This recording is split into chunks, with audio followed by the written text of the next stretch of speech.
कद्दावर नेता सतीश चंद्र मिश्रा जी अपने स्पीच में ये बताते हैं कि बीजेपी वाले झूठ बोलकर धोखा देकर लोगों का वोट लेते हैं और बीजेपी ऐसा एक पॉलिटिकल पार्टी है, ये लोगों को धोखा देना जानता है। मतलब 5 साल का शासन का पीरियड में उत्तर प्रदेश में 500 से ज्यादा ब्राह्मण समाज का लोगों को मर्डर किया गया है। ये बात सतीश चंद्र मिश्रा जी बताते हैं। बीजेपी का शासन का पीरियड में ब्राह्मण समाज सुरक्षित नहीं है। बीजेपी का शासन का पीरियड में उत्तर प्रदेश का मां बहन बेटियां सुरक्षित नहीं है। सतीश चंद्र मिश्रा जी ये भी बताते हैं, जो 5 साल शासन हुआ है बीजेपी का, योगी जी का नाकामयाबी को गिनता है।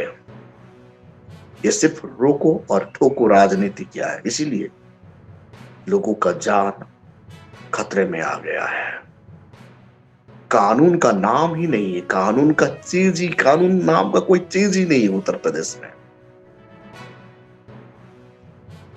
बीजेपी वाले आज का तारीख में विकास के नाम पर वोट मांग ही नहीं पा रहे हैं, क्योंकि डबल इंजन का सरकार जो वादे किया था वो फेल है।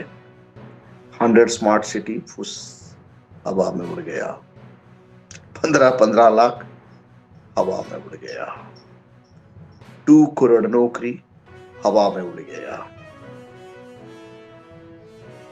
तो ये लोग क्या कर पाए? कुछ नाम बदल डाले भारत में और उत्तर प्रदेश में, कुछ नाम ही बदले। और दूसरा सबसे बड़ा काम, डेवलपमेंट काम क्या किए? भारत का संपदा को बेच डाले, BSNL को बेच डाले, एयर इंडिया को बेच डाले, लाल किला को बेच डाले, और बचा क्या है? और पूरा बैंक को कंगाल कर दिए। वर्तमान तारीख में 23,000 करोड़ रुपए घोटाला हो गया।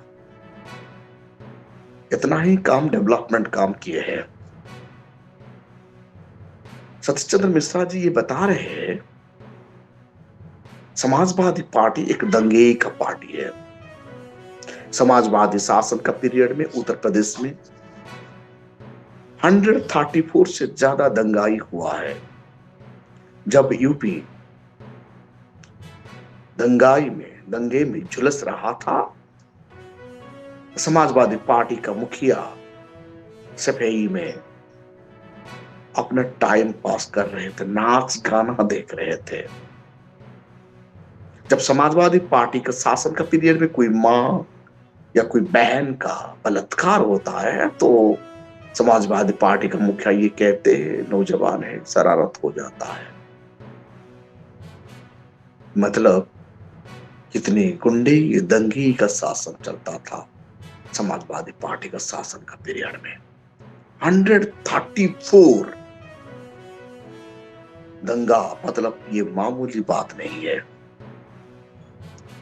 आज का तारीख में बीजेपी वाले 100 से ज्यादा हेलीकॉप्टर चुनावी रैली में यूज कर रहे हैं। ये कौन दिया? 100 हेलीकॉप्टर कौन दिया उन्हें? जब इनका प्रश्न पूछे तो बीजेपी वाले के पास कोई जवाब ही नहीं है।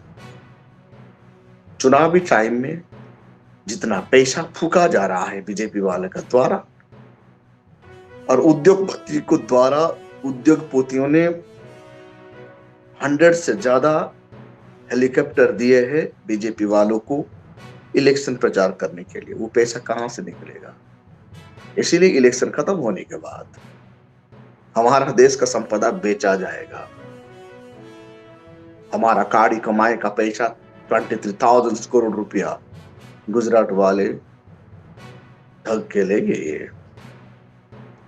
और उनसे पहले नीरव मोदी जी, मेहुल चोकसी, ये कैसे हमारा देश को चुना लगाए हैं।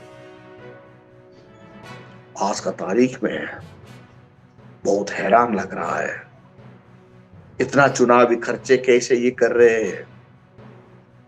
इस इलेक्शन कमीशन इसके लिए कोई एक्शन नहीं ले रहा है। इंतजार कीजिए, इलेक्शन खत्म हो जाएगा, बीजेपी दोबारा जीत गया ना उत्तर प्रदेश में और भारत में ताकत आ जाएगा, तो भारत में पेट्रोल का रेट 150 रुपया हो जाएगा। क्योंकि इलेक्शन पीरियड में उद्योगपतियों ने उन्हें पैसा देते हैं।